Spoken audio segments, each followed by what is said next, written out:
سلطان محمود غزنوی اکثر رات کو بھیس بدل کر اپنی رعایا کے حال احوال سے باخبر رہتا اور ان کی تکالیف دور کرتا۔ ایک رات حسب عادت رعایا کا حال معلوم کرنے کے لیے بادشاہ سلامت بھیس بدل کر محلے سے نکلے۔ گشت کرتے ہوئے ایک ویرانے سے گزرے۔ وہاں چند آدمی بیٹھے تھے، آہستہ آہستہ باتیں کر رہے تھے۔ سلطان بھی ان کے قریب جا بیٹھا۔ دعا سلام کے بعد پوچھا، تم کون لوگ ہو اور رات گئے یہاں کیا کر رہے ہو؟ انہوں نے جواب دیا، ہم چور ہیں، اور اب یہ بتاؤ کہ تم کون ہو؟ سلطان نے کہا، بس میں بھی تمہیں سے ہوں۔ یہ سن کر وہ خوش ہوئے اور خوش آمدید کہا۔ وہ آپس میں اپنے ہنر و کمال کے بارے میں باتیں کر رہے تھے۔ پہلے نے کہا، میرے کانوں میں یہ کمال حاصل ہے کہ رات کو جب کتا بھونکتا ہے تو میں سمجھ جاتا ہوں کہ وہ کیا کر رہا ہے۔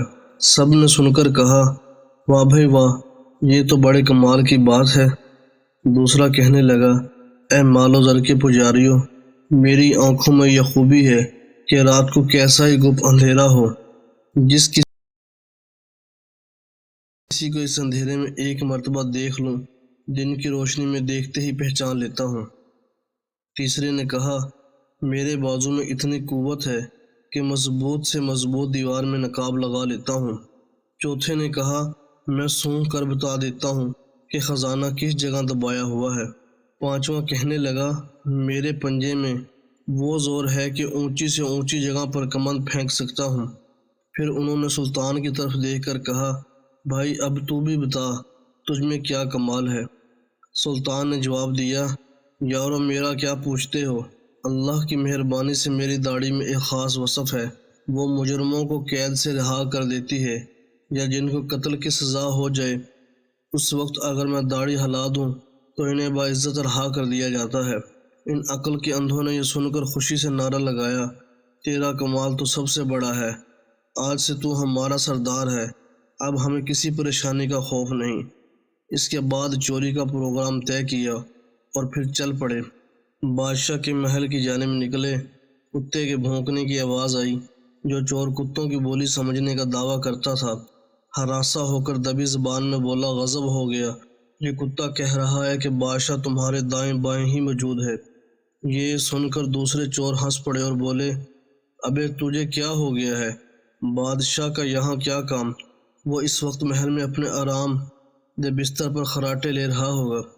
اتنے میں دوسرے چور نے کہا، دوستو شاہی خزانہ قریب آ گیا ہے اور بس اب تمہیں اپنے فن کا مظاہرہ کرو۔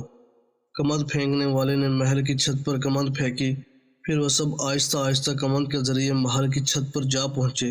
نقب زن نے نقب لگائی اور اس کمرے میں ساتھیوں کو لے گیا جہاں شاہی خزانہ موجود تھا، جس کے جو ہاتھ لگا جی بھر کر سمیٹا۔ اشرفیاں، ہیرے، جوہر، سونے چاندی کے برتن وہاں سے نکال کر سارا مال ایک محفوظ جگہ پر چھپا دیا۔ خود اپنے جائے پناہ میں جا کر بیٹھ گئے۔ سلطان موقع پا کر وہاں سے کھسک آیا۔ دوسرے دن بادشاہ نے سپاہیوں کو اس جائے پناہ کا پتہ دے کر چوروں کو گرفتاری کا حکم دیا۔ سپاہی دوڑے گئے اور سب چوروں کو آنن فانن گرفتار کر لیا۔ جب انہیں بادشاہ کی عدالت میں پیش کیا گیا تو موت کے خوف سے چہرے زرد اور بدن خشک تنکے کی طرح کانپ رہے تھے۔ ان میں سے وہ آدمی جو رات کی تاریکی میں کسی کو دیکھ کر دن میں پہچان لینے کا دعویٰ کرتا تھا، اس کی نظر جو ہی سلطان کے چہرے پر پڑی تو اس نے ہاتھ باندھ کر عرض کی، ہم سب تو اپنا اپنا کمال دکھا چکے ہیں، ہم میں سے کسی کا فن ہماری جان بچانے کے کام نہ آیا۔ بے شک ہمارا ہر کمال بدبختی اور آفت ہی ڈھاتا رہا، یہاں تک کہ ہمارے ہاتھ پاؤں بند گئے۔ جلاد ہماری گردنیں اڑا دینے کے لیے کھڑا ہے، ہمارے ہنر ہمیں موت کے پنجے سے نہیں چھڑا سکتے۔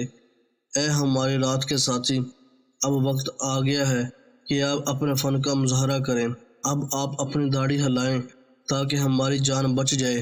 سلطان محمود کو اس کی باتیں سن کر رحم آ گیا۔ اس نے اپنی گردن ہلا کر حکم دیا کہ ان کو رہا کر دیا جائے۔ درس ہدایت: اچھا ہنر مصیبت میں کام آتا ہے، جبکہ برا ہنر ایسے وقت کھجور کی بٹی ہوئی رسی کی مانند ثابت ہوتا ہے۔ اسٹوری ون کے ناظرین، آپ سے گزارش ہے کہ اسٹوری اچھی لگی تو چینل کو سبسکرائب کریں، ویڈیو کو لائک کریں اور گھنٹی کے بٹن کو آن کریں۔